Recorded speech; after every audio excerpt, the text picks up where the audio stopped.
Oil pulling அது எப்படி பண்ணுறது? காலையில் எழுந்ததும் எதுவும் சாப்பிடாமல் இதயம் வளர்த்தை வாயில ஊத்தி நல்லா கொப்பளிக்கணும், அப்புறம் அதை துப்பிடணும். இதுதான் ஆயில் புல்லிங்.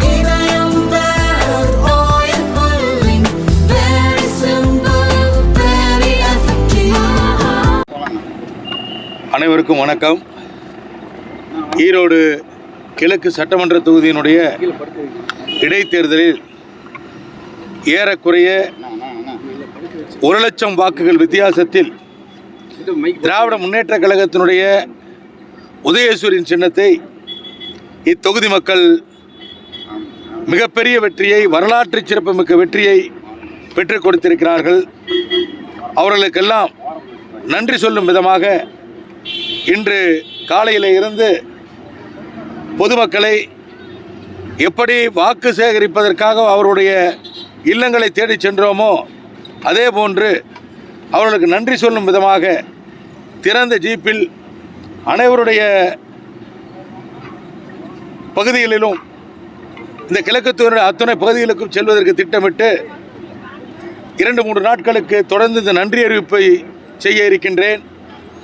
என்னுடைய மிகப்பெரிய வெற்றிக்கு காரணமாக நான் கருதுவது தமிழ்நாட்டுடைய முதலமைச்சர் அண்ணன் தளபதி அவருடைய பல்வேறு மக்கள் நல திட்டங்களும், தமிழ்நாட்டுடைய துணை முதலமைச்சர் அண்ணன் உதயநிதி அவருடைய மக்கள் நல செயல்பாடுகளும், ஈரோடு மாவட்டத்தை நிர்வாணித்து ஈரோடு மக்களுடைய அன்பை பெற்றிருக்கின்ற எனது அன்பிற்குரிய அண்ணன் மாவட்டத்தினுடைய அமைச்சர் அண்ணன் முத்துசாமி அண்ணன் அவருடைய கடின உழைப்பும் இந்த தொகுதியில் பெருவாரியான மக்களை திராவிட முன்னேற்றக் கழகத்தின் பக்கம் ஈர்த்து, திராவிட முன்னேற்றக் கழகம்தான் தொடர்ந்து வெற்றி பெற வேண்டும், திராவிட முன்னேற்றக் கழகத்துடைய ஆட்சி இருந்தால்தான் தமிழ்நாட்டில் இருக்கின்ற ஏழை எளிய சாதாரண சாமானிய மக்களுக்கெல்லாம் பல்வேறு நன்மைகள் கிடைக்கும் என்பதை மனதிலே கொண்டு இந்த கிழக்கு தொகுதியில் இப்படிப்பட்ட ஒரு மிகப்பெரிய வெற்றியை கொடுத்திருக்கிறார்கள்.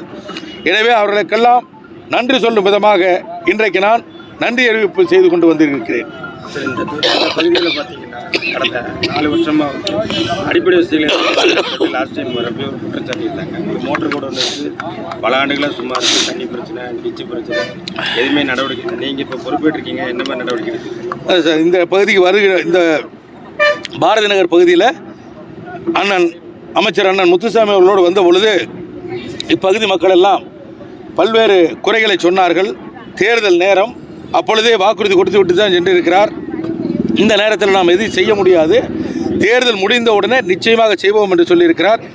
இன்னும் 10 to 15 தினங்களுக்குள்ளாக அவர்களுடைய முக்கியமான கோரிக்கைகள் அனைத்தும் கண்டிப்பாக நிறைவேற்றப்படும். காலதாமதத்துக்கு ஒரு சில கோரிக்கைகள்லாம் இருக்குது, அதெல்லாம் கொஞ்சம் லாங் டைம் எடுக்கும், அது அதன் பிறகு செய்யப்படும். அதனால் இன்னொரு 15 நாட்களுக்குள்ளாக நாங்கள் பிரச்சாரத்திற்கு சென்ற பொழுது பொதுமக்கள் எங்களுக்கு கொடுத்த, எங்களிடம் அளித்த கோரிக்கைகள், அவர்கள் சுட்டிக்காட்டிய குறைகள் எல்லாம் நிச்சயமாக ஒரு 15 தினங்களுக்குள்ளாக முடிவுக்கு கொண்டு வரப்படும். லாங் ப்ராசஸ், அதாவது அதிக நாட்கள் வேண்டதுக்கு அது வேலை அந்த செய்கிறதுக்கு அப்படிங்கிறது மட்டும்தான் காலதாமதமாகவே ஒழிய உடனடியாக செய்யக்கூடிய பிரச்சனைகள் அத்தனையுமே ஒரு 15 தினங்களுக்குள்ளாக முடிவுக்கு கொண்டு வரப்படும். ஐயா, நீங்கள் இதுவரை இல்லாத சட்டமன்ற உறுப்பினராக இந்த முறை பணியாற்றணும் அப்படின்னு சொல்லியிருந்தோம்.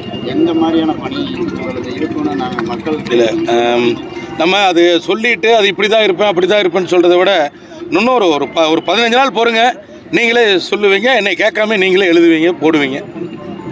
நன்றி.